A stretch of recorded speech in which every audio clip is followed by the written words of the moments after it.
An elderly couple pretended to be homeless, and only the daughter-in-law they hated opened the door. After decades of sacrifice, they disguised themselves as desperate strangers to test their 5 successful children. One by one, the doctor, the lawyer, the executive, the banker, all turned their own parents away without a second glance. But when they reached the doorstep of their youngest son, the one they'd called a failure, something shocking happened. Peter and Ruby Grayson had spent 43 years building a family. They were about to discover in the span of 72 hours whether that family had ever truly existed at all. The morning it all began, Peter stood in front of their bedroom mirror, barely recognizing the man staring back at him. He was 71 years old, and until this moment, he had always taken pride in his appearance. Pressed shirts, clean shaves, shoes polished every Sunday evening, while Ruby read beside him in the living room. These small rituals had defined their retirement years, quiet dignity of a life well lived. But today Peter wore clothes he'd pulled from a donation bin behind the Methodist Church on 5th Street, a stained grey jacket 2 sizes too large, pants with a tear at the knee that he deliberately widened with his pocket knife, shoes that had lost their laces somewhere in another man's journey. Ruby emerged from the bathroom, and Peter's chest tightened. His wife of 43 years, the woman who had taught piano lessons for 3 decades, who had sewn Halloween costumes until her fingers ached, who had packed lunches with handwritten notes tucked inside, looked like a stranger. Her silver hair, usually swept into an elegant twist, hung loose and tangled. She wore a shapeless brown dress they'd found at a thrift store, its hem uneven and fraying. A thin cardigan with missing buttons completed the transformation. "You look terrible," Peter said softly. Ruby managed a small smile. "So do you." They stood together in silence.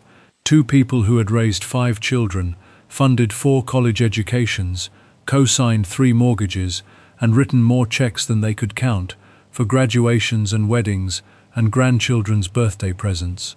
2 people who had given everything they had and were about to find out what any of it had meant. The idea had come to Peter 3 weeks earlier, on the night of his 70th birthday, or rather, on the night his 70th birthday should have been celebrated. Ruby had called each of their children personally. Victoria, their eldest, a cardiologist in Boston; Richard, a corporate attorney in Chicago; Margaret, married to a tech executive and living in a house with more bathrooms than their childhood home had rooms; Stephen, an investment banker who'd made his first million before 30, and Daniel, their youngest. The disappointment: Victoria couldn't make it. A conference in Switzerland. Richard had a deposition that couldn't be moved. Margaret's husband had planned a getaway to Napa, and she couldn't possibly cancel. Stephen was closing a deal that would determine the trajectory of his entire career. Only Daniel had said yes immediately. Daniel, who lived 90 miles away in a farmhouse with a leaking roof, married to a woman the family had never approved of, working as a handyman while his wife grew vegetables and raised chickens. Daniel, who drove his 12-year-old truck through a thunderstorm to sit at his father's birthday table with a homemade card and a bottle of wine that probably cost more than he could afford. That night, after Daniel and his wife Jenny had driven home, after Peter had cleaned up the cake that only 4 people had touched, he'd sat in his study and done something he'd never done before. He cried, and then he started planning. "Are you sure about this?" Ruby asked now, adjusting the strap of the worn canvas bag she carried. Inside was a change of clothes, their medications hidden in an aspirin bottle, $200 in emergency cash, and a small notebook where Peter intended to record everything. "I need to know," Peter said. "We need to know. And if the answer is what we're afraid of." Peter took her hand. Her fingers were cold, despite the warmth of late September. "Then at least we'll know, and we can stop wondering why our phone only rings when someone needs something." They had created a story, a simple one, because the best lies are built on truth. They were Peter and Ruby Miller, not Chen, retired factory workers, not a former high school principal and piano teacher. They'd lost their home to medical bills after Peter's heart surgery. The details would be vague because desperate people rarely have the energy for elaborate explanations. The first stop was Boston. They took a bus because driving their own car would have ruined the illusion. 12 hours of watching America scroll past grimy windows, surrounded by other travelers who carried their lives in bags and kept their eyes fixed on middle distances. Ruby dozed against Peter's shoulder while he stared at his reflection in the glass and wondered if Victoria would even recognize them. Victoria's neighborhood announced itself through increasingly manicured lawns and iron gates. Her home, a restored Victorian with a Tesla in the driveway and a lawn service that came twice weekly, sat on a tree-lined street where the silence felt expensive. Peter and Ruby walked the final mile from the bus stop. By the time they reached Victoria's address, Ruby was limping slightly, and Peter's back ached from the cheap seats of the Greyhound. They looked, he realized with grim satisfaction, exactly like what they were pretending to be. Exhausted, desperate, invisible. Victoria's housekeeper answered the door. "We're looking for some help," Peter said, keeping his voice humble, his eyes lowered. "We've been traveling a long way. We're just wondering if there's any food you might spare, or perhaps some work we could do in exchange for a meal."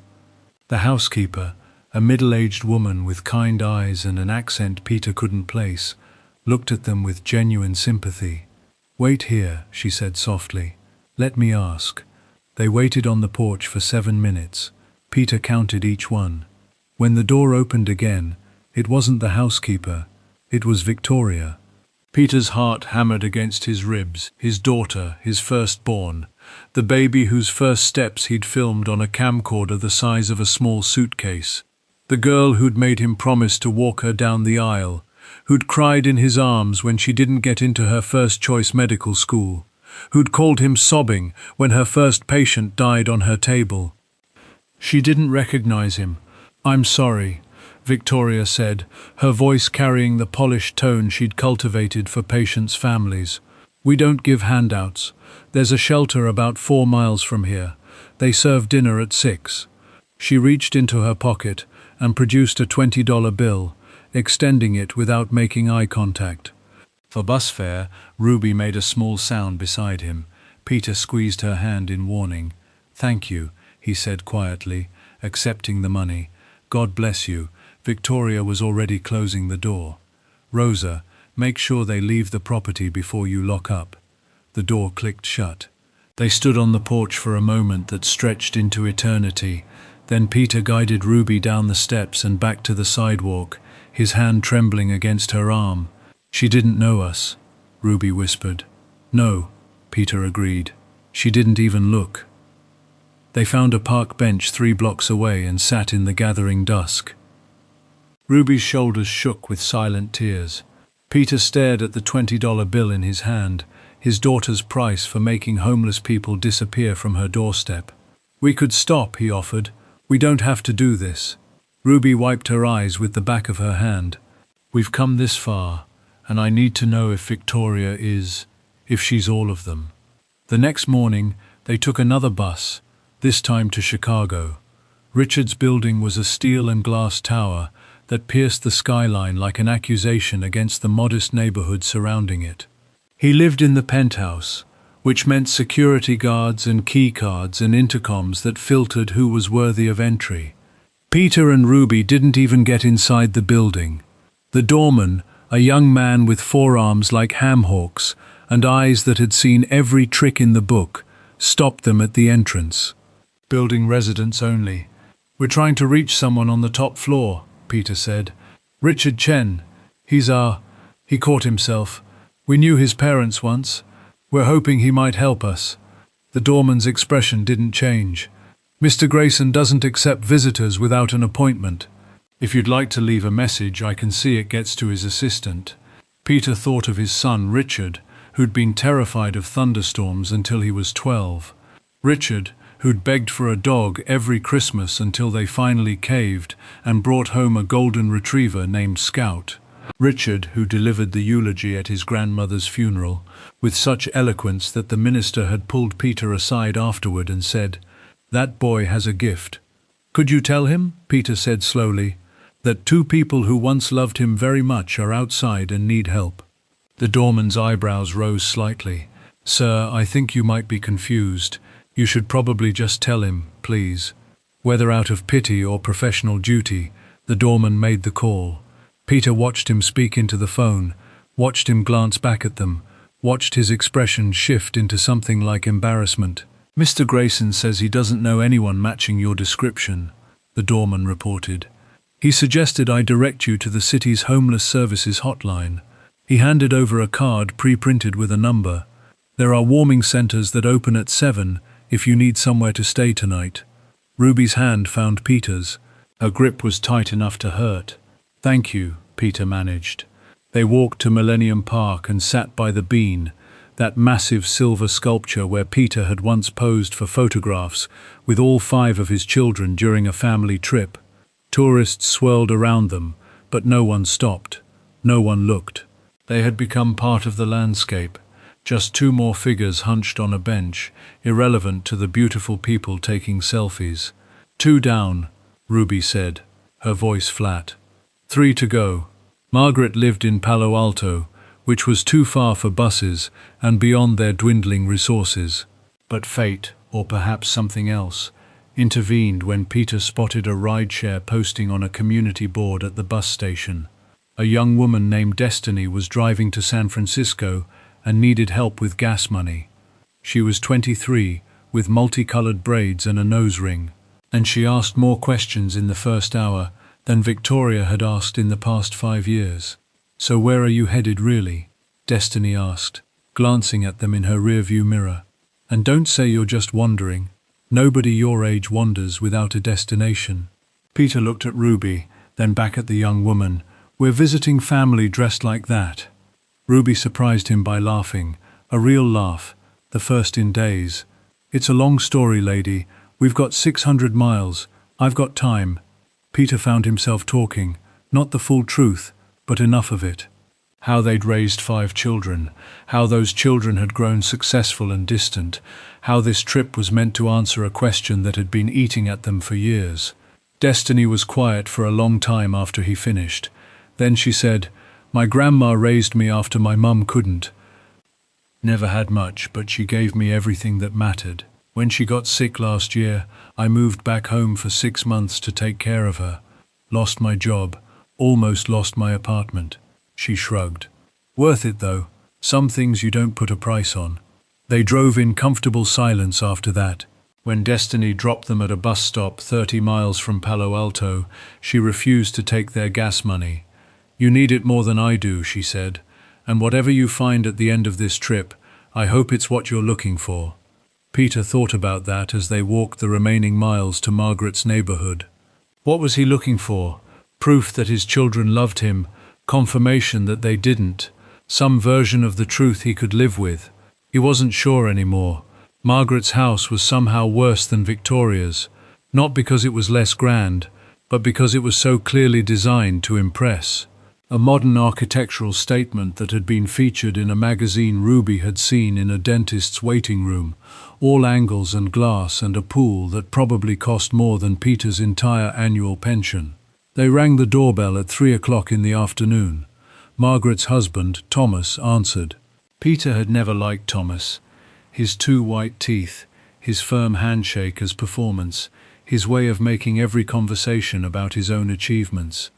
But he'd never said anything, because Margaret seemed happy, and that was what mattered. Thomas didn't recognize his father-in-law. Can I help you? The words were polite, but his body blocked the doorway, already preparing to close it. We're traveling through, Peter said, hoping to find some kindness. A meal, maybe, or just some water. Thomas's expression flickered with something Peter couldn't quite read. Disgust, annoyance, fear. Margaret, Thomas called over his shoulder. There are Rome people at the door. Peter's daughter appeared, their middle child, the one who'd been terrified of the dark until she was 14, who'd made him check under her bed every night and leave the hallway light on, the one who'd written him a letter when she graduated college that said, Everything I am, I learned from watching you. She was wearing yoga clothes that probably cost more than Destiny's monthly rent. Her hair was perfect. Her nails were perfect. Everything about her was curated and controlled. "What do they want?" Margaret asked, not addressing them directly. "They say they're looking for food or water." Margaret sighed. The sound of inconvenience. "Thomas, we've talked about this. We can't just let random people come to the door," the neighborhood watch group specifically said.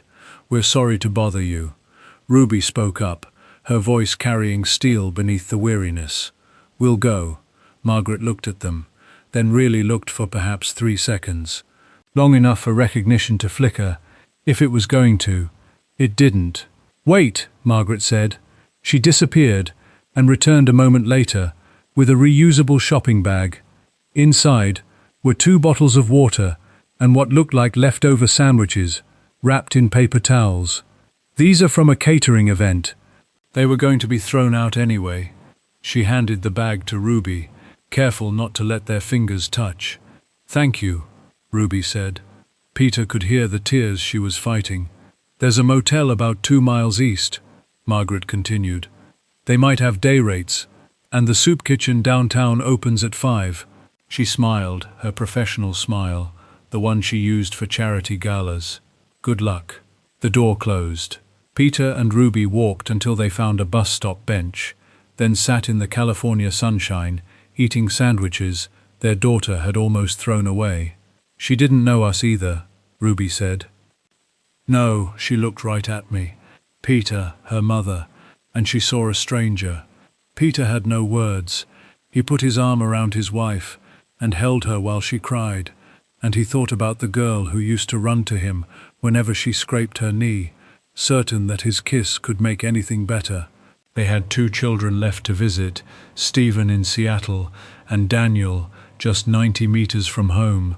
Part of Peter wanted to skip Stephen to go straight to Daniel's farmhouse and end this painful experiment, but Ruby insisted. "We have to know," she said, "all of them. If we leave Stephen out, we'll always wonder." So they took another bus. Another endless journey through an America that seemed designed for people who could afford to move faster than they were moving. Peter's back screamed with every pothole. Ruby's cough, which she'd been hiding, grew worse. By the time they reached Seattle, 3 days had passed since they'd left home. They'd spent 2 nights in bus stations, one in a shelter that smelled of disinfectant and desperation, and they'd eaten whatever food they could find at gas stations and convenience stores. Their disguises no longer felt like disguises. They were becoming the people they pretended to be. Stephen's building was in a neighborhood that had been poor once and was now suffocating under the weight of its own trendiness. Breweries and boutiques and apartments where young people with big dreams paid fortunes to live in spaces smaller than closets. Stephen's apartment was on the 4th floor. No doorman this time, just a buzzer system. Peter pressed the button next to his son's name. The intercom crackled. "Yeah, we're looking for help," Peter said. "Food or wrong apartment?" The intercom went dead. Peter pressed again. "I said wrong apartment, please." Ruby spoke into the intercom. "We've come such a long way. We just need lady. I don't know how you got into the building, but I'm not opening my door for strangers. There's a shelter on Pine Street. Go there." Peter pressed the button a 3rd time. Silence. They stood in the hallway for several minutes. 2 old people who smelled like bus stations and looked like everything the world wanted to forget existed. Then Peter took Ruby's hand and they walked back down the stairs and out into the Seattle drizzle. 4 children, 4 chances, 4 closed doors. 1 more remained. If you're following this story, I'd love to know where you're watching from. Drop a comment below and tell me, have you ever had your heart broken by family? Stay with me. What happens next changed everything. The bus ride toward Daniel's town felt different from the others. Maybe it was because Peter knew this was the final stop. Maybe it was because some small, terrified part of him was afraid that the pattern would hold, that even Daniel, quiet, kind Daniel, who'd never asked for anything, would turn them away.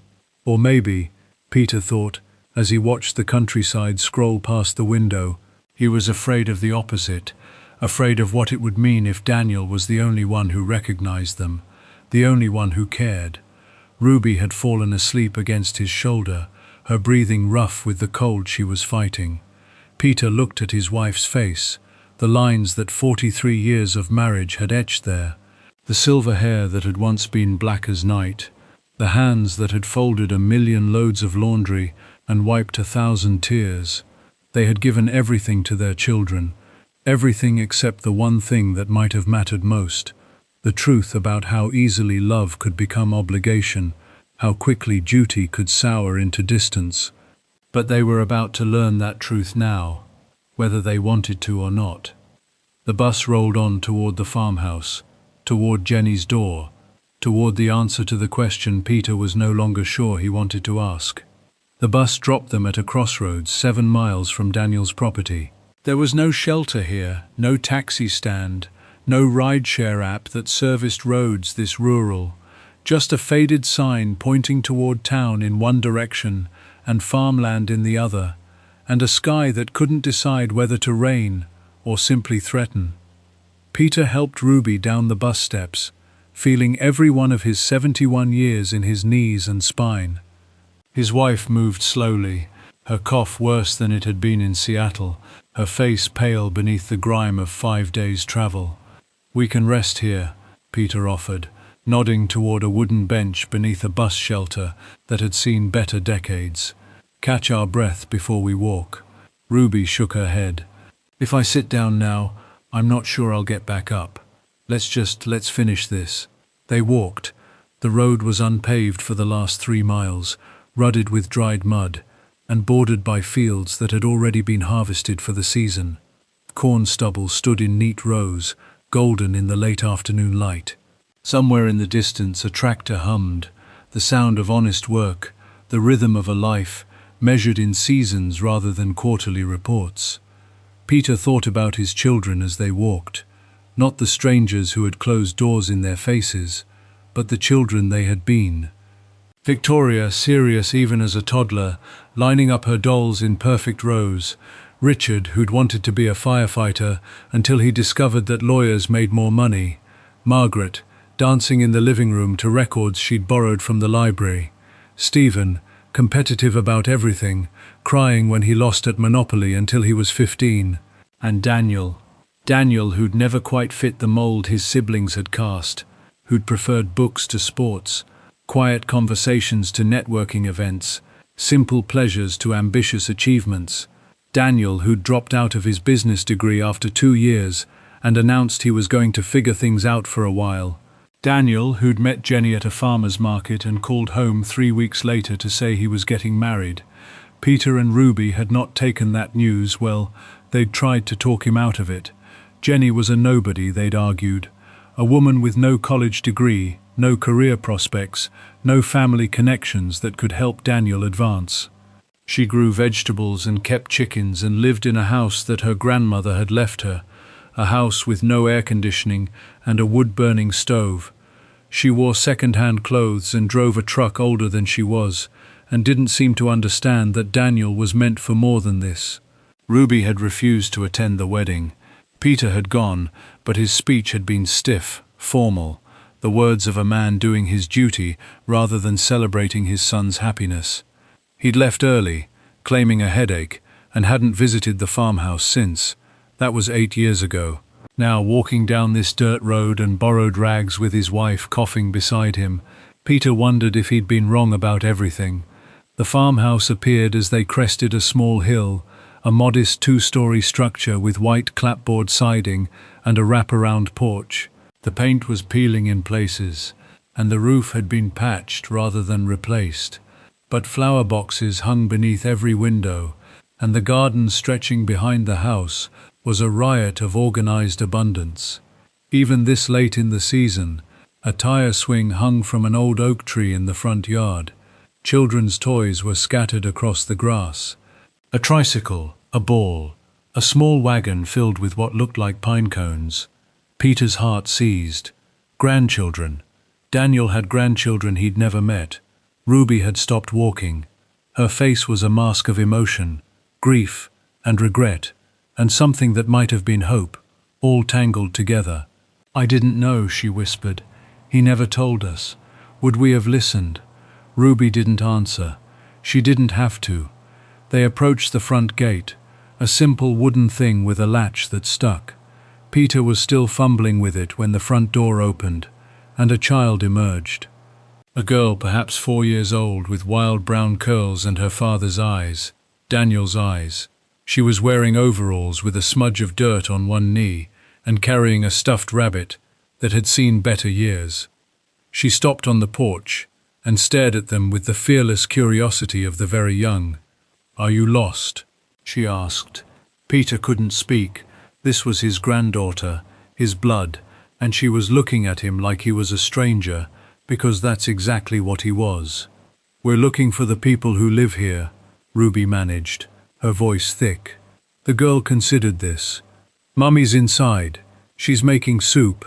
She tilted her head. "You look tired and kind of dirty, Lily." A woman's voice called from inside. "Who are you talking to?" Footsteps, and then Jenny appeared in the doorway. Peter had only met her twice at the wedding, and once briefly at a family gathering that had been tense enough to ensure there were no more invitations. His memory of her was vague. A quiet woman, plainly dressed, who'd seemed intimidated by his other children's accomplishments, and his wife's pointed questions about her plans for the future. The woman standing before him now was different, still plainly dressed.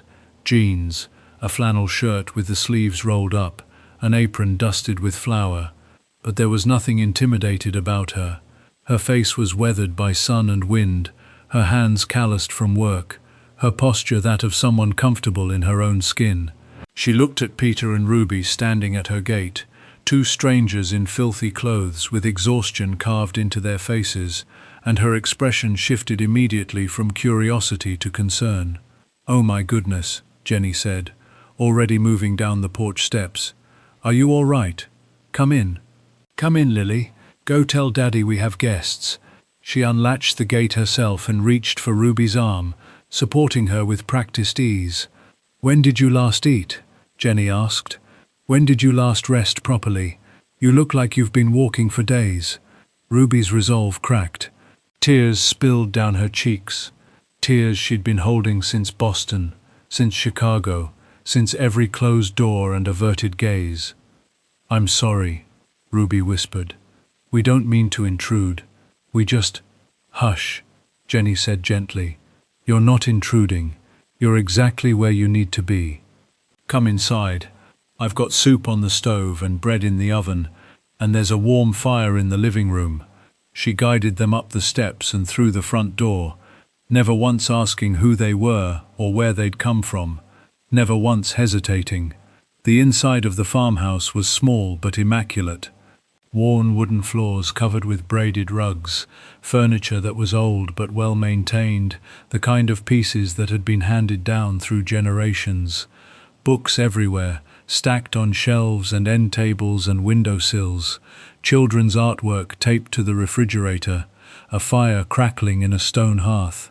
It smelled like soup and fresh bread and wood smoke. It smelled like home. Peter's throat tightened. This was what his son had chosen over corner offices and investment portfolios. This warmth, this simplicity, this life. Jenny settled them on a couch near the fire and disappeared into the kitchen, returning moments later with 2 steaming mugs. "Tea with honey," she explained. "It'll help with that cough." She looked at Ruby with knowing eyes. "You need to see a doctor. That sounds like it's settled in your chest." "We don't have," Peter started. "Let's worry about that later," Jenny interrupted kindly. "Right now you need warmth and food and rest. Everything else can wait." The little girl Lily had returned and was now standing in the doorway, watching them with fascination. "Mummy, why are they so dirty, Lily?" "That's not polite, but they are." Jenny knelt beside her daughter. "Sometimes people have hard times, sweetheart.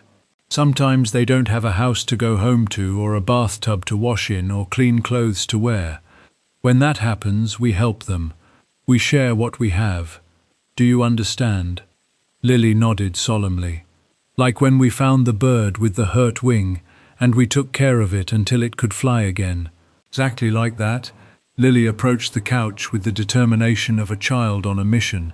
She climbed up beside Ruby and offered her the stuffed rabbit. "You can hold Mr. Buttons," she said. "He makes me feel better when I'm sad."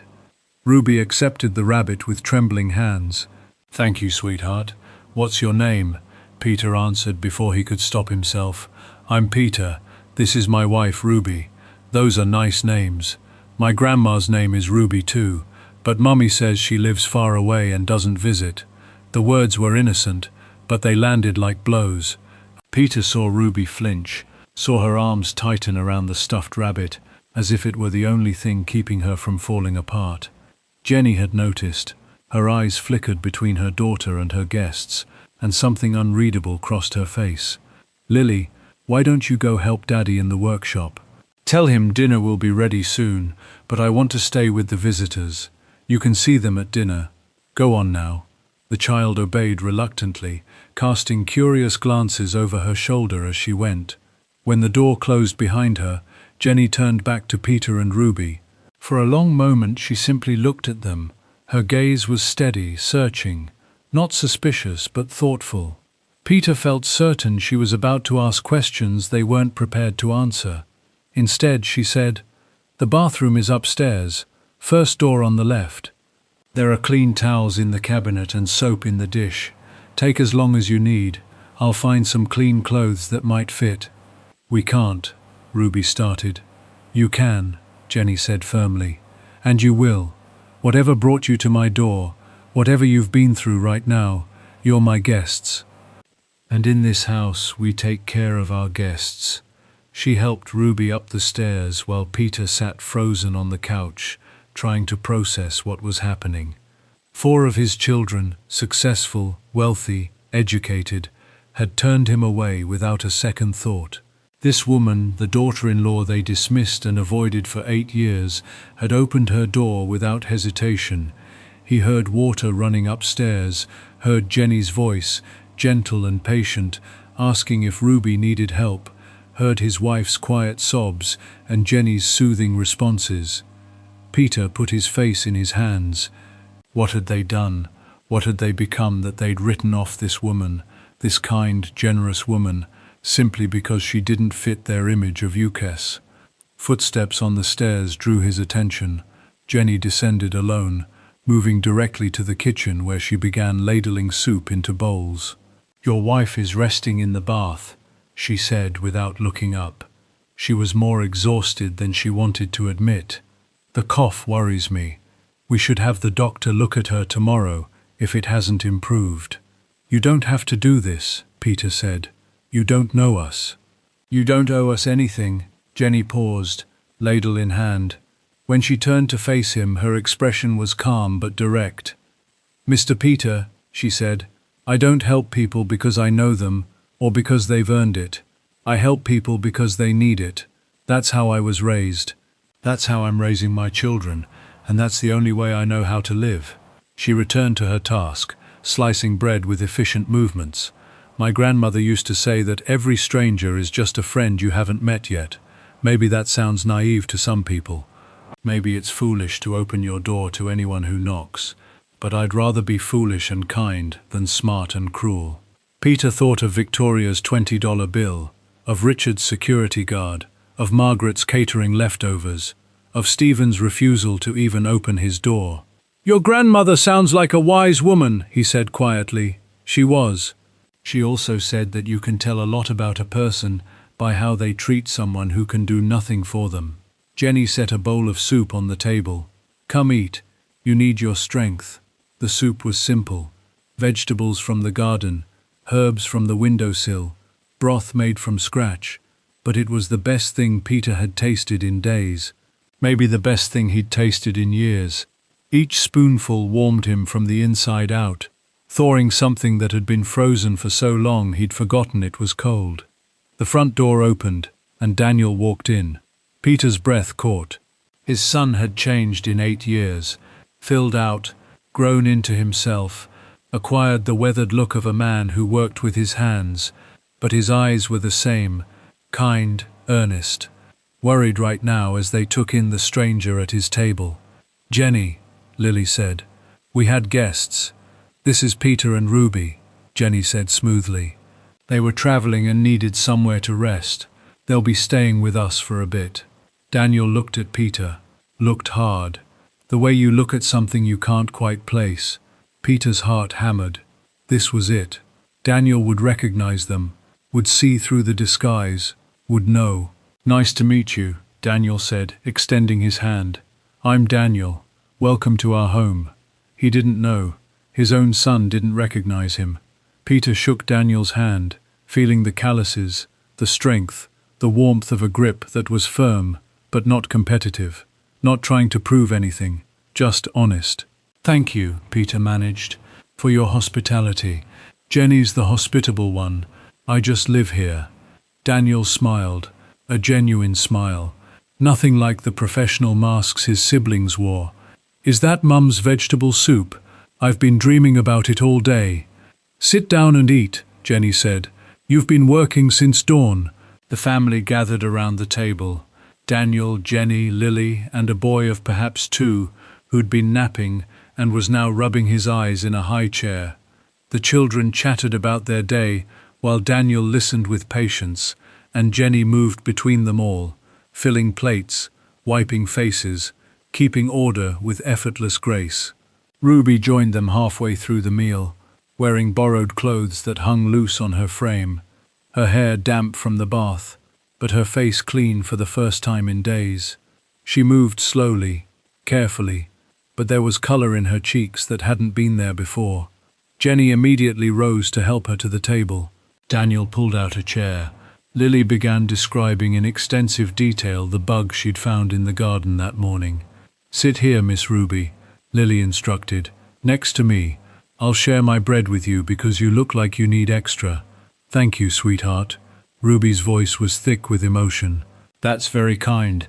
Mummy says kindness is free, but it's worth more than gold. Your mummy is very smart." Jenny and Daniel exchanged glances, the wordless communication of a couple who'd learned to read each other's silences. Daniel's eyes lingered on Ruby, then shifted to Peter, and for a moment Peter thought he saw a flicker of something. Recognition, suspicion. But Daniel said nothing. He simply passed the bread basket and asked if they needed more soup. After dinner, Jenny showed them to a small guest room at the back of the house. It was simply furnished. A double bed with a quilt that looked handmade, a dresser with a mirror, a window overlooking the garden, but it was clean and warm and private. "The bathroom is just down the hall," Jenny said. "There are extra blankets in the closet if you get cold. Breakfast is at 7, but don't feel obligated to join us. Sleep as long as you need." "Why are you doing this?" Ruby asked, the question escaping before she could stop it. "You don't know anything about us. We could be anyone. We could be dangerous." Jenny smiled with respect. "Ma'am, you're about as dangerous as the barn cats. And I'm doing this because it's the right thing to do.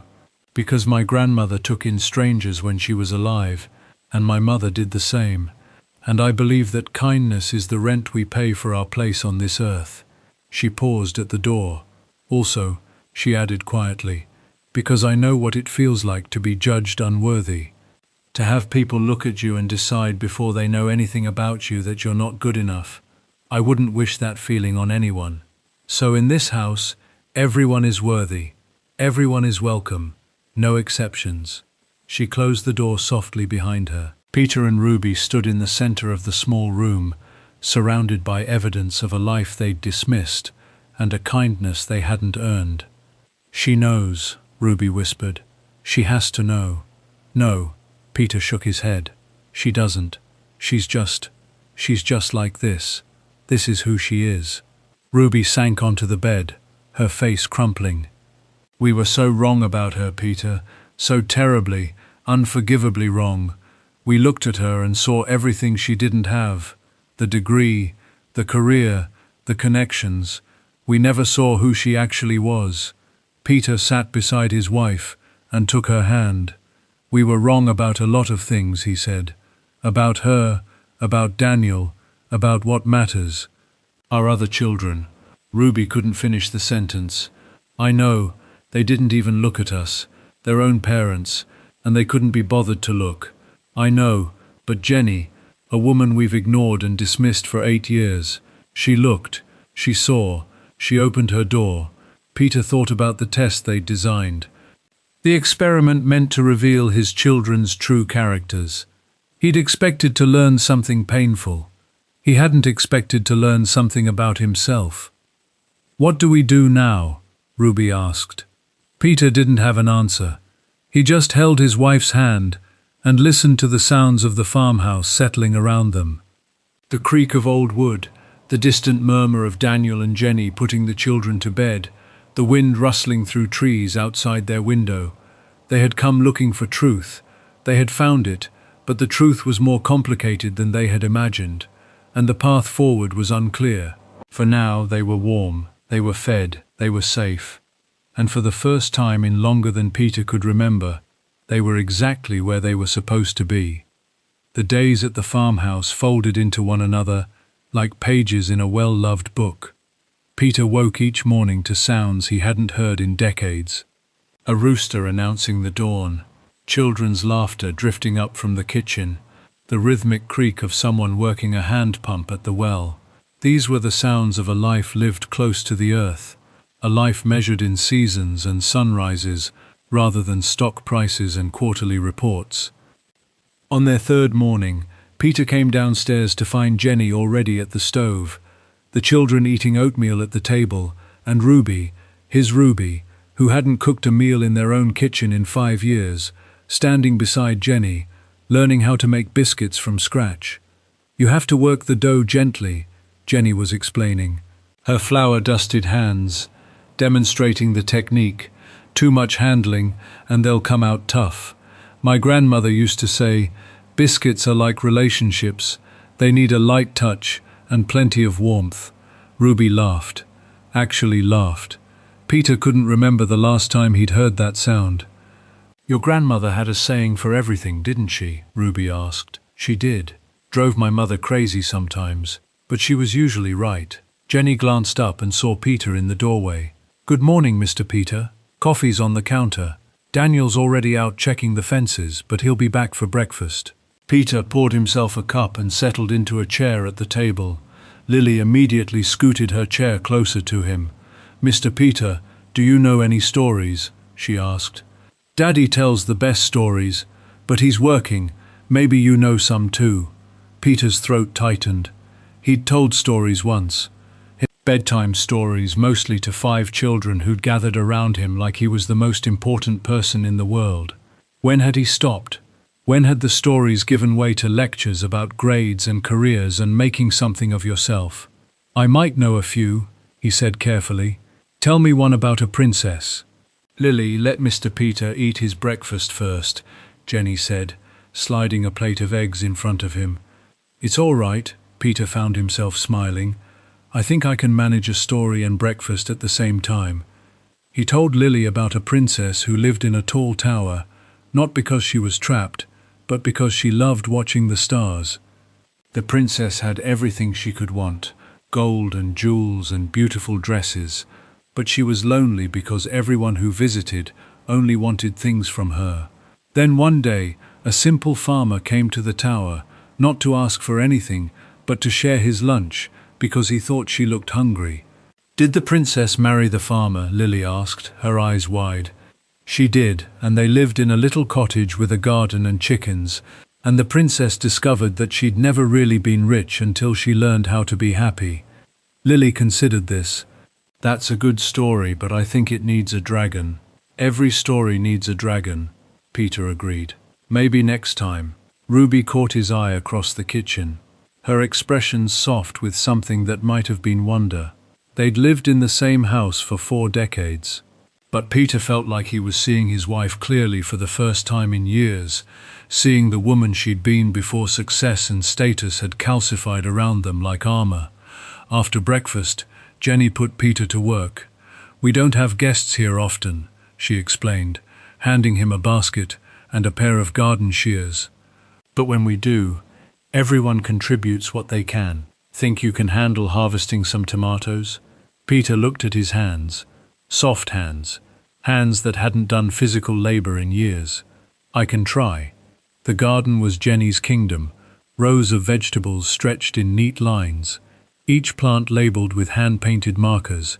Tomatoes ripened on sturdy vines. Squash sprawled across the ground like lazy cats. Herbs bordered every pathway, their scents mingling in the morning air. Peter worked slowly, carefully, learning to distinguish ripe from nearly ripe, damaged from salvageable. The sun warmed his back. The soil smelled alive, and somewhere along the way, his mind quieted in a way it hadn't in years. Daniel found him there an hour later. "Jenny's got you working. I see." Daniel leaned against the fence, his face shaded by a battered baseball cap. "She does that. Says idle hands make idle minds." "It's good work," Peter said. "Honest." Daniel nodded, his eyes scanning the garden with the practiced gaze of someone who knew exactly what needed to be done and when. "That's what I love about it. No politics, no games. You plant something, you take care of it, it grows. There's a purity to that." Peter sat down his basket. "Can I ask you something?" "Sure. Why this life? You could have done anything, been anything. Why choose?" He gestured at the fields, the modest house, the chickens scratching in their coop. Daniel was quiet for a long moment. When he spoke, his voice was thoughtful, unhurried. "When I was in college, studying business like my father wanted, I used to have these dreams, nightmares really. I was in a building made of glass, and everyone around me was shouting numbers, and I was trying to find a door, but there weren't any. Just glass walls that went up forever." He pulled a weed from beside the fence post, examined it, tossed it aside. "Then I came out here one summer to help a friend fix up his grandmother's barn, and the first night I slept better than I had in years. No dreams, just peace." He smiled. "Met Jenny at the farmer's market that same week. She was selling tomatoes. I bought 12 just to keep talking to her. 12 pounds of tomatoes. Made a lot of sauce that summer." Daniel's smile faded into something more serious. "My family doesn't understand. They think I failed because I didn't follow the path they laid out. But I didn't fail, Mr. Peter. I just chose differently. I chose this garden, this house, this woman who sees the world the way I do. I chose to measure my life in moments with my kids instead of meetings with clients." Peter thought of his own children, the corner offices, the designer clothes, the vacations to places they could barely pronounce, the missed birthdays and rushed phone calls and holidays that felt like obligations rather than celebrations. "Do you regret it?" he asked. "Not for a second. Do I wish my parents understood? Sure. Do I wish they'd visit, get to know Jenny and the kids, see that this life isn't lesser just because it's simpler?" Daniel's jaw tightened almost imperceptibly. "Yeah, I wish that, but I can't make them see what they've decided not to look at." The words landed like stones in Peter's chest. "What if they came around?" Peter asked carefully. "What if they realized they'd been wrong?" Daniel shrugged. "Honestly, I don't know. I've spent 8 years waiting for a phone call that never comes. At some point, you have to stop waiting and just live your life." He clapped Peter on the shoulder, a gesture so casual, so familiar, that it nearly broke Peter's composure. "Anyway, thanks for helping in the garden. Jenny will be happy with those tomatoes." Daniel walked back toward the workshop, leaving Peter alone with his guilt and his grief and the unbearable weight of everything he'd failed to see. Ruby's cough worsened on the 4th day. What had started as a raspy annoyance in Seattle had deepened into something that rattled in her chest and left her breathless after climbing the stairs. Jenny noticed immediately the way Jenny seemed to notice everything. "I'm calling Dr. Harmon," she announced, her tone brooking no argument. "He does house calls for folks who can't make it into town. Don't worry about the cost. He takes payments in vegetables and fixes from Daniel." "We can't ask you to," Ruby started. "You didn't ask. I'm insisting." Jenny was already reaching for the phone. "My grandmother died of pneumonia because she was too proud to let anyone help her. I swore I'd never let that happen to anyone under my roof." Dr. Harmon arrived that afternoon, a weathered man in his 60s with a black bag that looked like it had survived several decades of house calls. He listened to Ruby's chest, checked her temperature, and asked questions with the practiced efficiency of someone who'd seen everything. Walking pneumonia, he diagnosed. Not severe yet, but it will be if she doesn't rest. I'm prescribing antibiotics and at least a week of bed rest. No arguments. A week. Ruby looked stricken. We can't impose on these people for a week. Jenny crossed her arms. It's not an imposition, it's hospitality. There's a difference. Dr. Harmon patted Ruby's hand. Mrs. Ruby, I've known Jenny since she was knee-high to a grasshopper. When this woman decides to take care of someone, you might as well settle in and let her. Fighting it just wears you out. So, Ruby settled in. And Peter watched as his wife received the kind of care they'd never allowed anyone to give them. Jenny brought soup and tea at regular intervals. She sat by Ruby's bed and read aloud from novels she'd pulled from the living room shelves. She taught Lily to be quiet in the afternoons, so Miss Ruby could sleep. She changed the sheets, opened the windows for fresh air, and applied mustard plasters to Ruby's chest with the confidence of someone who'd learned medicine from generations of women before her. "Where did you learn all this?" Ruby asked one evening, her voice still hoarser, but stronger than it had been. Jenny was adjusting the pillows, her movements gentle but efficient. "My grandmother mostly, and my mother before she passed. We couldn't always afford doctors when I was growing up, so we learned to do what we could with what we had." She smoothed the quilt. Willow bark for fevers, honey and ginger for coughs, soup for everything else. "You would have made a good nurse, I thought about it once. Going to school, getting a degree." Jenny sat in the chair beside the bed. "But then my grandmother got sick and someone needed to take care of the farm and life happened. I guess I don't regret it. This life, this place, it's where I'm supposed to be." Ruby was quiet for a moment. "Do you ever resent us? Daniel's family, I mean, for not accepting you?" Jenny's expression flickered, a brief shadow crossing her face before the calm returned. "I used to when we first got married, and his mother refused to come to the wedding. I cried for 3 days. I couldn't understand how a mother could do that to her own son, how a family could reject someone they'd never even tried to know. And now I feel sorry for them." Jenny's voice was soft but steady. "They're missing out on so much. Lily asks about her grandparents sometimes, why they never visit, why they don't call on her birthday. I don't know what to tell her. How do you explain to a 4-year-old that some people value status over love?" Ruby closed her eyes, but not before Peter saw the tears gathering. "I should let you rest," Jenny said, rising from the chair. "The soup is on the nightstand. Try to eat a little more if you can." She was almost to the door when Ruby spoke. "Jenny, yes, thank you for everything, for being exactly who you are." Jenny smiled.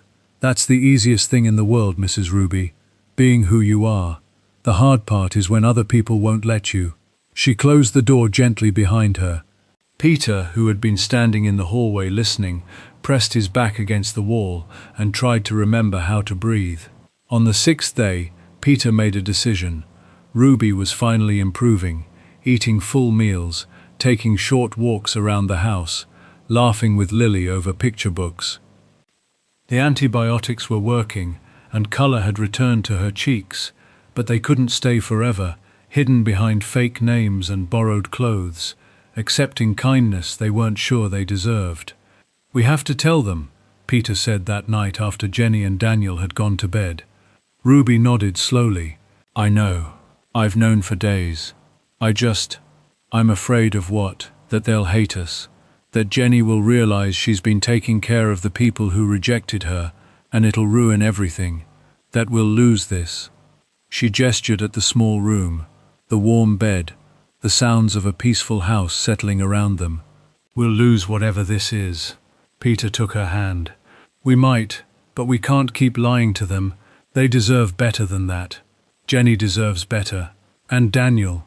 Peter thought of his son, the quiet strength, the callous hands, the easy way he moved through a life built on purpose rather than performance.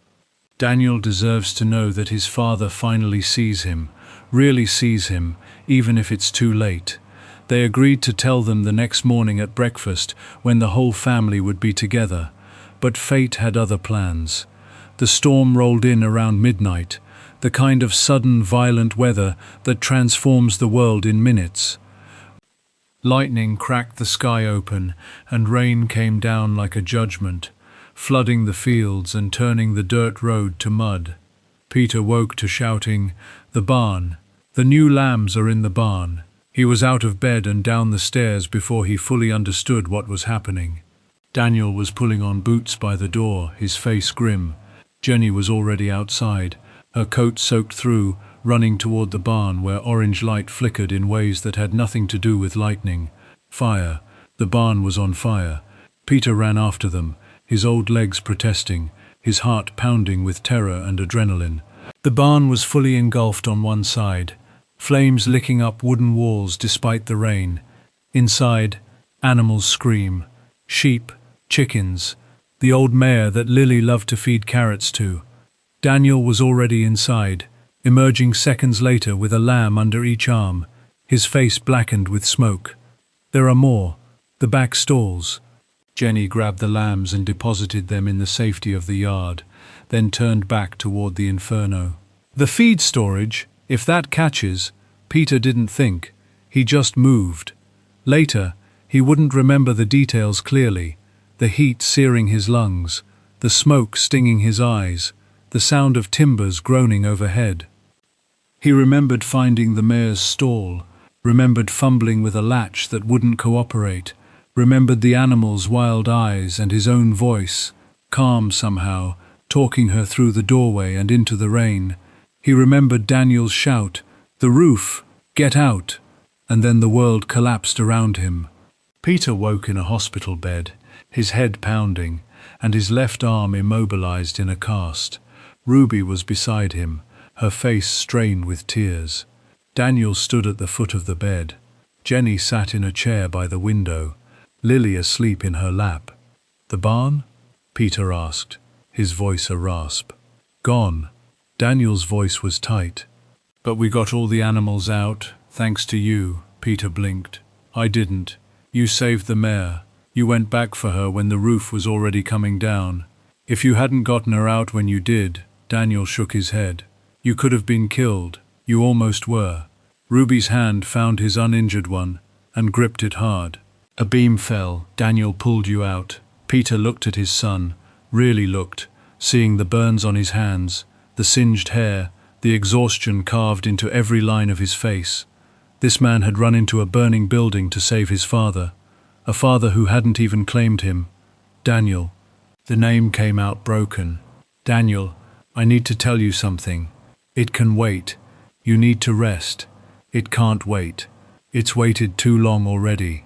Peter struggled to sit up, ignoring the pain that shot through his body.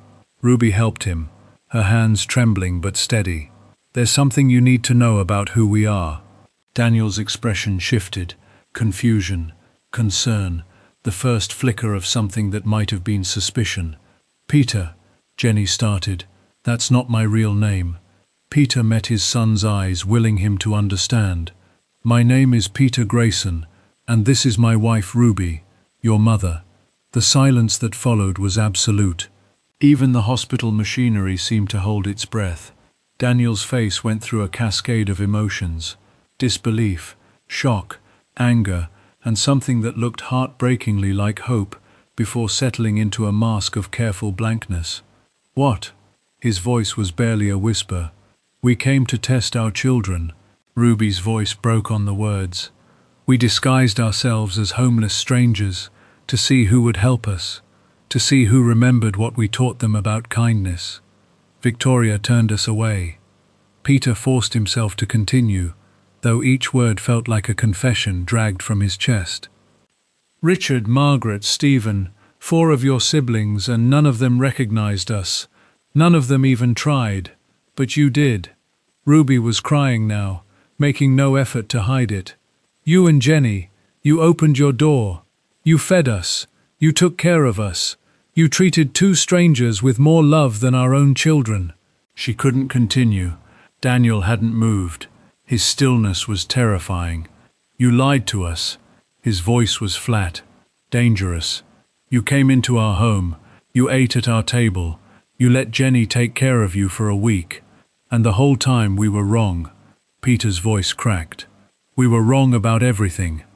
About you, about Jenny, about what matters in this life. We spent 8 years punishing you for not following the path we laid out, and we missed everything. We missed your wedding. We missed your children being born. We missed who you actually are. And you thought this." Daniel gestured at the hospital room, the bandages, the entire impossible situation would fix that. "We thought we could learn the truth about our family." Ruby reached toward Daniel, then stopped, her hand falling back to her side. "We did. The truth is that we raised 4 children who care more about appearances than people. And we raised one child who understood what we never managed to teach ourselves." Daniel turned away, his shoulders rigid. Jenny, who had been listening in silence, finally moved. She set Lily gently in the chair, the girl still miraculously asleep, and walked to stand beside her husband. She didn't speak.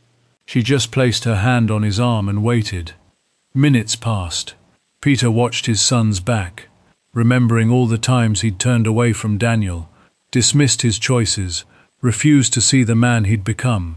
How many times had Daniel stood like this, shoulders braced against judgment, waiting for a blow that always came? When Daniel finally turned around, his eyes were wet. "You missed her first word," he said quietly. "Lily's. It was Mama. She said it right there in the kitchen, and I called you that night.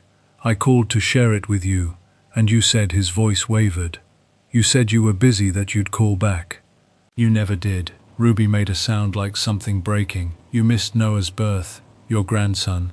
I sat in that waiting room for 12 hours, and I wanted Daniel stopped, swallowed hard. I wanted my parents. I wanted someone to tell me it would be okay. But you weren't there. You've never been there." "We should have been." Peter's voice was barely audible. "We should have been there for all of it." "Yes, you should have." Another silence. Then Jenny spoke, her voice gentle but firm. "Daniel, look at them." Daniel shook his head, not in refusal, but in overwhelm. "Look at your mother. She has pneumonia because she spent a week on buses trying to reach your siblings. Look at your father. He has a broken arm because he ran into a burning barn to save our animals."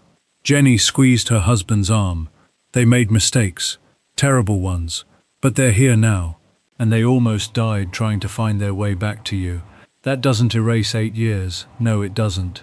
Jenny moved to stand between Daniel and his parents, a bridge across impossible distance. "But it's a start, and I've learned that sometimes a start is all we get.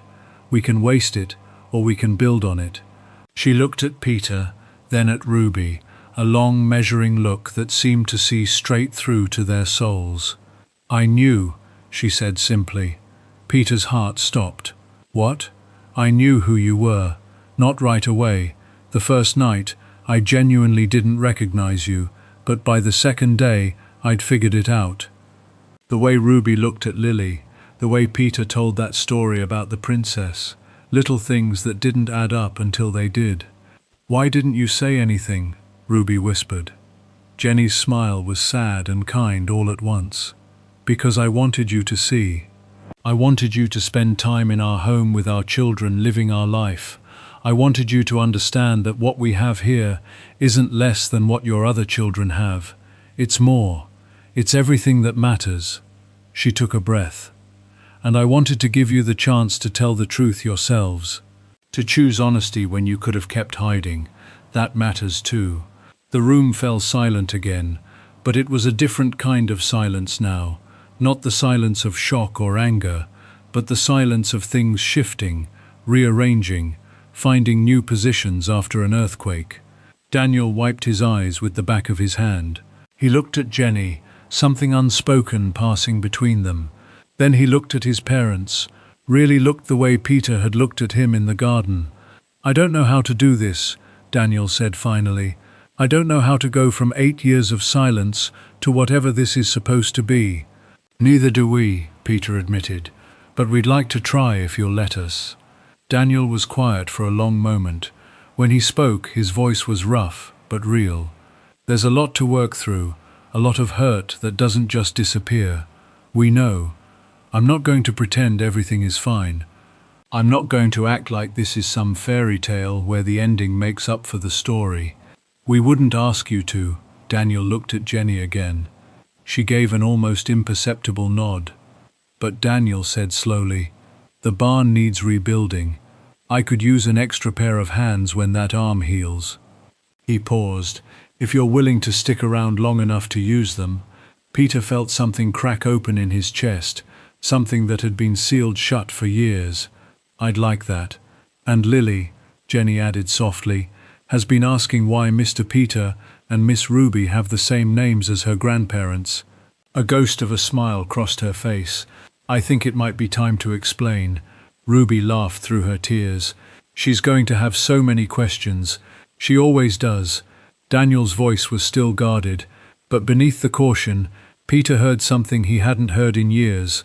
Hope, fragile and tentative, but real. "The doctor says I can leave tomorrow," Peter said. "If you have room for us a little longer." Daniel nodded slowly. "The guest room is yours, but no more lies, no more games. If you're going to be part of this family, you're going to be part of all of it. The hard work, the early mornings, the chickens that need feeding at dawn." "I think," Peter said, "I'd like that very much." 3 weeks after the fire, the barn was a skeleton of new timber rising against the autumn sky. Peter worked alongside Daniel every day, his healing arm still in a brace, but his good hand learning the rhythm of honest labor. They spoke little at first, the silence between them filled with sawdust and the ring of hammers, but gradually words began to fill the gaps. Small things, stories from Daniel's childhood that Peter had forgotten, observations about the weather, the animals, the way Lily had started calling them Grandpa Peter and Grandma Ruby, as if she'd been doing it all her life. Ruby had fully recovered, and she'd become Jenny's shadow in the kitchen and garden. The two women moved around each other with an ease that seemed impossible given their history, but Ruby had discovered something she'd never expected. She genuinely liked her daughter-in-law more than liked. She admired her, Jenny's quiet strength, her unshakable kindness, her ability to find joy in simple things. These weren't weaknesses, as Ruby had once believed. They were the rarest kind of wealth. "I wasted so many years," Ruby said one evening, helping Jenny preserve the last of the tomatoes. "I could have known you. I could have been here for all of this." Jenny sealed a jar and set it aside. "You're here now. That's what matters. How can you be so forgiving after everything we did, everything we didn't do?" Jenny was quiet for a moment, her hands still working. "When I was 12, she said finally, "my father left, just walked out one day and never came back. My mother fell apart. I spent years being angry at him, at her, at the world. And you know what that anger got me? Nothing but a stomachache and sleepless nights." She looked at Ruby directly. "Forgiveness isn't about saying what someone did was okay. It's about deciding you're not going to carry the weight of it anymore. You and Peter hurt Daniel. That's true. But holding on to that hurt won't change the past. It'll just poison the future." Ruby wiped her eyes with the back of her hand. "Your grandmother taught you that." "She taught me a lot of things." Jenny smiled. "Mostly by example. She took in strays, animals, people, anyone who needed a place to land. She used to say that a house isn't a home until it's sheltered someone who had nowhere else to go." She sounds remarkable. She was. "I think she would have liked you, Ruby." Once she got past the fancy clothes and the attitude, Ruby laughed. A real laugh, warm and unguarded. "I think I would have liked her too." Peter was on the porch drinking coffee and watching Lily chase chickens around the yard when his phone buzzed. He turned it back on a few days earlier, a concession to practicality, but he'd ignored most of the messages that had accumulated during their weeks of silence. This call was from Victoria. He stared at the screen for 3 rings before answering. "Dad." Victoria's voice was sharp with something. Irritation, worry. It was hard to tell with her. "Where have you been? We've been trying to reach you for weeks. Mum's phone goes straight to voicemail. We've been traveling." "Traveling? You're 71 years old. You can't just disappear without telling anyone. Peter felt something harden in his chest. We were testing something. Testing what? Dad, you're not making sense. Richard called a meeting. He wants to discuss the estate planning while everyone's still healthy enough to make decisions. We need you and Mum in Boston by this weekend. The estate, of course. That's what this was about. Not concern for their well-being, but concern for their money. Actually, Peter said slowly, I think a family meeting is an excellent idea. But it won't be in Boston. It'll be here. Here. Where's here? Daniel's farm in Millbrook. The silence on the other end was deafening. You're at Daniel's. Victoria's voice dripped with disbelief. Why would you possibly? Because this is where we belong, Peter interrupted. Tell the others. Saturday at noon. If they want to discuss family matters, they can come to where the family actually is. He hung up before she could argue. Ruby appeared in the doorway, her expression questioning. Who was that? Victoria. She wants a family meeting about the estate. And I told her to come here. All of them. Ruby's face went pale. Peter, are you sure? No. He reached for her hand. But I think it's time they learned what we learned. Don't you?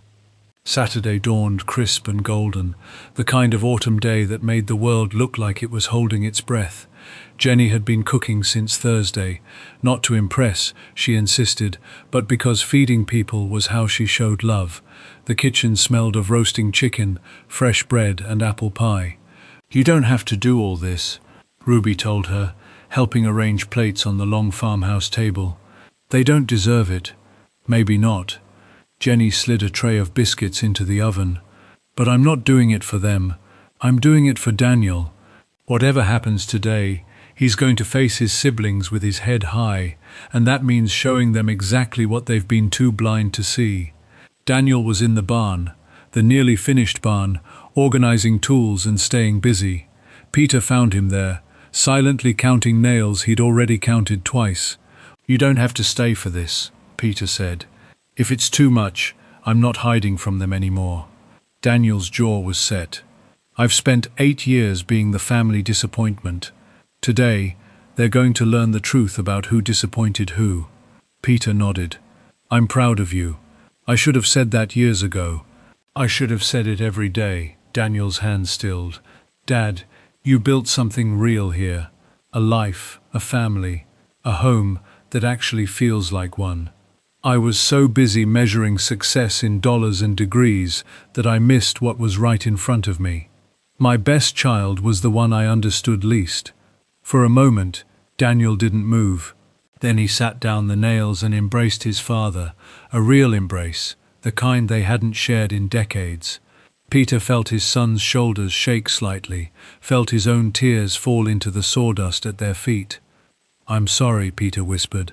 I'm so sorry for all of it. I know, Dad. I know.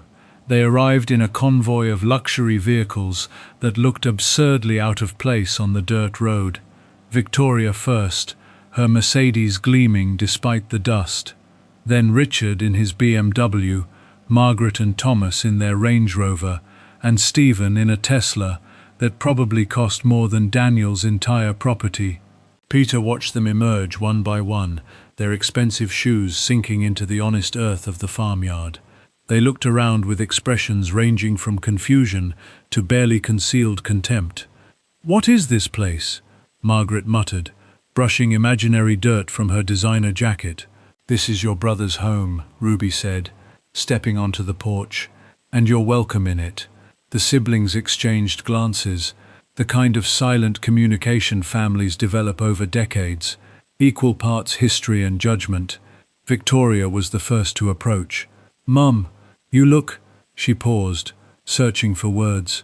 Different. I feel different. Ruby descended the steps. Come inside. We have a lot to discuss.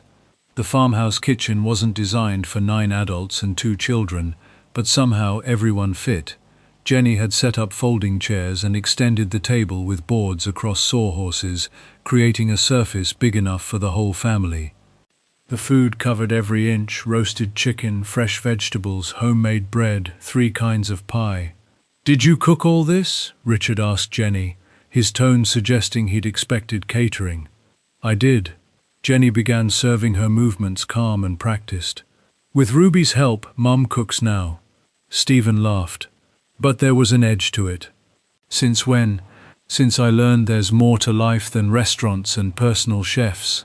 Ruby's voice was quiet but firm. "Sit down. All of you eat. Then your father has something to say." The meal was tense. Conversation stilted.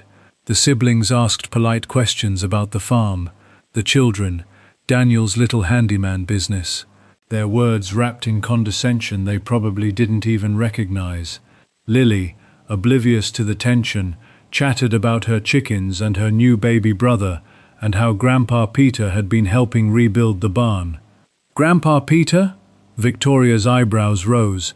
"How long have you been here exactly?"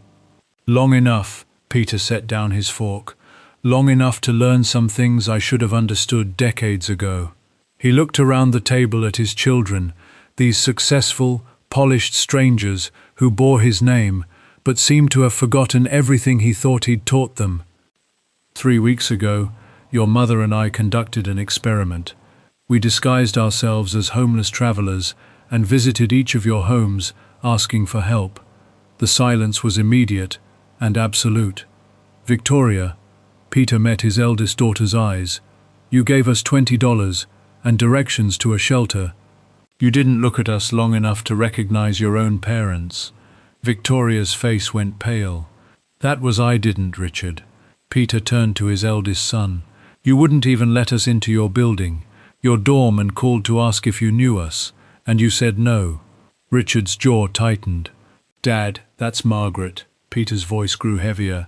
"You gave us leftover sandwiches from a catering event, food you were going to throw away, and you smiled at us like we were charity cases. Who should be grateful for scraps?" Margaret's husband shifted uncomfortably. She said nothing. "Stephen, you refused to open your door. You told us to find a shelter and stopped answering when we pressed the buzzer." Stephen's face had gone red. "I didn't know it was you. How was I supposed to? You weren't supposed to know." Ruby's voice cut through her son's protest. "That was the point. We wanted to see who you would be when you didn't know you were being watched, when there was nothing to gain from being kind." "And Daniel," Victoria demanded, recovering her composure, "what did the golden child do that was so special?" "Daniel," Peter said quietly.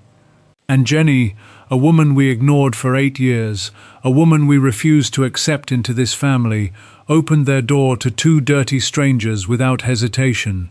They fed us, they gave us clean clothes, they took care of your mother when she developed pneumonia from sleeping in bus stations. They treated us with more dignity in one evening than the 4 of you showed in all the years of your success." The words landed like blows. Peter watched his children's faces cycle through denial, anger, shame, and back again. "This is ridiculous." Richard pushed back from the table. "You can't judge our entire character based on one moment when we didn't recognize you. That's not fair, isn't it?" Jenny spoke for the first time, her voice gentle but clear. "When a stranger came to your door, you showed who you really are. That's not judgment, that's truth." "And who are you to talk about truth?" Victoria snapped. "You've been lying to us this whole time, pretending to be homeless, manipulating us into some kind of test." "We weren't pretending." Ruby's voice hardened. "We were showing you what you've become. Children who would step over their own parents to avoid inconvenience. Children who measure human worth in designer labels and job titles. That's not Margaret started, it is." Peter stood, moving to stand beside Daniel. "I raised you to be successful. That was my mistake. I should have raised you to be good." He placed his hand on Daniel's shoulder. "Your brother understood what I failed to teach you. That success without kindness is hollow. That a big house means nothing if you won't open its doors. That family isn't about status. It's about showing up every day, in every way, for the people who need you." Daniel stood still, his face unreadable, but Peter felt him straighten slightly beneath his hand. "I spent 8 years being ashamed of Daniel." Peter's voice cracked. 8 years thinking he'd failed because he didn't follow the path I laid out. But he didn't fail. He succeeded in the only way that matters. He built a life filled with love, not just achievements. He chose a partner based on her heart, not her resume. He's raising children who understand that kindness is free, but worth more than gold. Lily, who had been quietly listening, tugged on Jenny's sleeve. "Mummy, why is everyone upset?" Jenny smoothed her daughter's hair. "Sometimes grown-ups need to learn hard lessons, sweetheart. Just like when you learned that hitting isn't nice. Did somebody hit somebody? Not with hands, with words and choices." Victoria stood abruptly. "I don't have to listen to this. You've made your point, Dad. We're terrible people. Congratulations on your moral victory." She grabbed her purse. "Richard, Margaret, Stephen, let's go." "Sit down, Victoria." Something in Peter's tone made her freeze. "I'm not finished." Slowly, reluctantly, she sat. "Your mother and I have made a decision." Peter reached into his pocket and withdrew a folded document. "This is our updated will. Richard, as a lawyer, you can verify its authenticity." He unfolded the paper and laid it on the table. "We're leaving everything to Daniel and Jenny." The explosion was immediate. Everything. Stephen's voice cracked. "The house, the investments, the everything." Peter remained calm. "The house in Connecticut, which we're selling, the investment portfolio, the savings accounts, all of it. You can't do this." Richard grabbed the document, scanning it with professional efficiency. "We'll contest it. Undue influence. Diminished capacity." "What?" "Read it carefully." Peter's voice was ice. "We had it drafted by a firm your mother selected, specifically because they've never met Daniel or Jenny. We've both been evaluated by independent physicians who've confirmed our mental competence. Every legal requirement has been met." "This is insane." Margaret's voice rose. "You're cutting us out because we didn't recognize you in disguise. That's Soma. That's cruel." "No." Ruby moved to stand beside her husband. "What's cruel is visiting your mother twice in 5 years. What's cruel is calling only when you need a co-signature or a check. What's cruel is letting us sit alone on Peter's birthday because your lives were too important to spare an evening." She looked at each of her children in turn, these strangers wearing her jeans. "What's cruel is becoming exactly what the world taught you to be. Successful, accomplished, impressive, and empty." Silence fell again. This time it was heavier, darker, thick with things that couldn't be unsaid. Finally, Stephen spoke. His voice was different now, quieter, stripped of its usual bravado. "Is there anything we can do to fix this?" Peter studied his youngest son. Stephen had always been the most competitive, the most driven, the most desperate for approval. Maybe that desperation could be redirected. "I don't know," Peter said honestly. "Your brother spent 8 years waiting for a phone call that never came. I can't tell you how to repair that. Only Daniel can decide if repair is possible." All eyes turned to Daniel, who had remained silent throughout the explosion. He looked at his siblings, the people who'd shared his childhood, who'd grown into strangers, who'd looked through him for nearly a decade, like he didn't exist. "I'm not going to pretend this doesn't hurt," Daniel said slowly, "and I'm not going to say that money can make up for years of being treated like the family embarrassment." He paused. "But I also know what it's like to want your family to see you, to wait for approval that never comes." He looked at Jenny, who gave him an almost imperceptible nod. "If any of you want to try, really try, not just show up when it's convenient, then my door is open. Not because you deserve it, but because that's who I choose to be." His voice steadied. "But it has to be real. Phone calls, visits, actual interest in our lives. If you come to this farm, you eat at our table and help with the dishes. If you want to know your niece and nephew, you show up for their birthdays and their bad days, and the boring Tuesdays in between." He stood straighter. "I'm not interested in being part of a family that only exists on Christmas cards. But if you're willing to be part of a real one, flawed and messy and present, then maybe we can start over." The siblings looked at each other. Peter could see them calculating, weighing, measuring. The habits of a lifetime didn't disappear in a single afternoon. Victoria spoke first. "Daniel, She stopped, took a breath, started again. "I didn't know you had children. I didn't know you'd rebuilt your life out here. I didn't." Her voice broke. "I didn't know anything, because I never asked." It was the closest to an apology Peter had ever heard from his eldest daughter. Richard nodded slowly, his lawyer's facade cracking slightly. "I told myself we'd reconnect eventually when things slowed down, when the timing was right." He laughed bitterly. "The timing was never right, because I never made it right." Margaret was crying, quiet tears that tracked through her makeup. "I've spent so long trying to be someone important that I forgot who I actually am, who we all used to be." Only Stephen remained silent, his face a war between pride and something that might have been the beginning of understanding. "Can I see the barn?" he asked finally. "The one Dad helped rebuild." Daniel looked surprised. "Sure, if you want. I want to see what you made." Stephen's voice was rough. "What you actually made with your hands.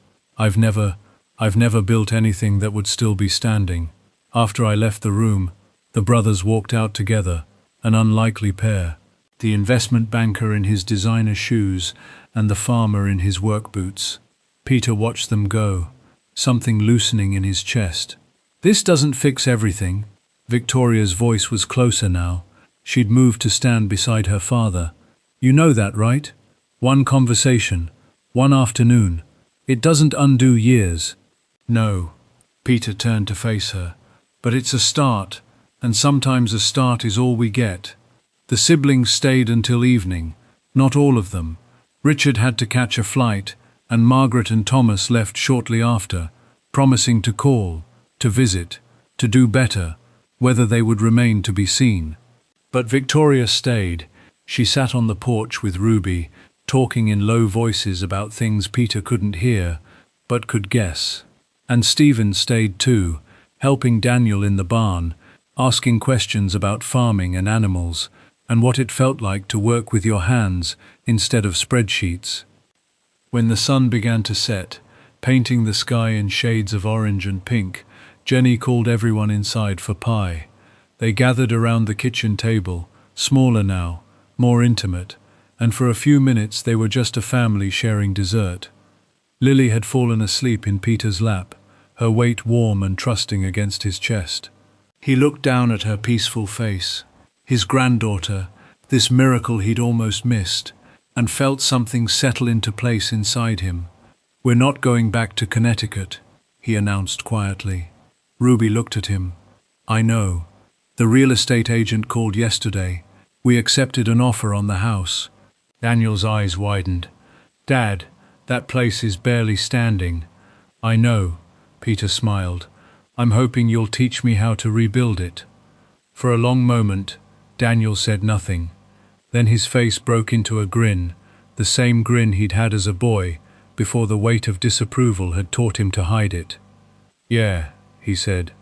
"Yeah, I can do that." 6 months later, the cabin was finished. It wasn't large, just a bedroom, a bathroom, a small kitchen, and a living area with a wood-burning stove, but it had windows that caught the morning light, and a porch that looked out over the fields, and a garden where Ruby had already begun planting herbs. Peter stood on that porch now, watching the sunrise, a cup of coffee warming his hands. His body ached from the work. Rebuilding a cabin at 71 was no small thing, but it was a good ache, an honest one. Daniel emerged from the main farmhouse, crossing the yard with the easy stride of a man at home in his world. He carried a basket of eggs, still warm from the coop. "Jenny says breakfast is ready if you want it." In a minute, Peter gestured to the chair beside him. "Sit with me." Daniel sat.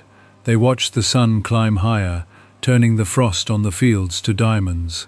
"You know," Daniel said eventually, "when I was a kid, I used to imagine what it would be like if you understood me, if you were proud of me for who I was, not who you wanted me to be." And now Daniel was quiet for a moment. Now I realize that parents are just people flawed and scared, and doing the best they can with what they know. He looked at his father. You hurt me, Dad. For a long time you hurt me. But I see you now, really see you, and I think maybe that's enough. Peter felt tears prick his eyes. It's more than I deserve, probably. Daniel's smile softened the word. But that's the thing about family, isn't it? It's not about deserving. It's about choosing to love each other anyway. Lily came running across the yard, her brother toddling behind her, Jenny following with patient steps. Grandma Ruby says the biscuits are ready, and if you don't come now, she's giving yours to the chickens. Peter laughed. A real laugh. Deep and full and free. We'd better go then, he told Daniel. Can't let the chickens get our biscuits. They walked to the farmhouse together. 3 generations moving toward warmth and food, and the simple miracle of a family meal. Behind them, the sun finished its climb, flooding the valley with golden light. Peter paused at the door, looking back at the land his son had chosen, the life his son had built. The barn they'd raised together stood solid against the sky. The garden stretched in neat rows, ready for spring planting. The cabin he and Ruby now called home, nestled at the edge of the property like it had always been there. Not a single piece of it would have impressed his old colleagues. Not a single photograph of it would generate envy at a cocktail party. It was simple and small and profoundly ordinary, and it was everything. Dad? Daniel held the door open. You coming? Peter took one last breath of the morning air, clean and cold, and smelling of wood, smoke and possibility. Yeah, he said. I'm coming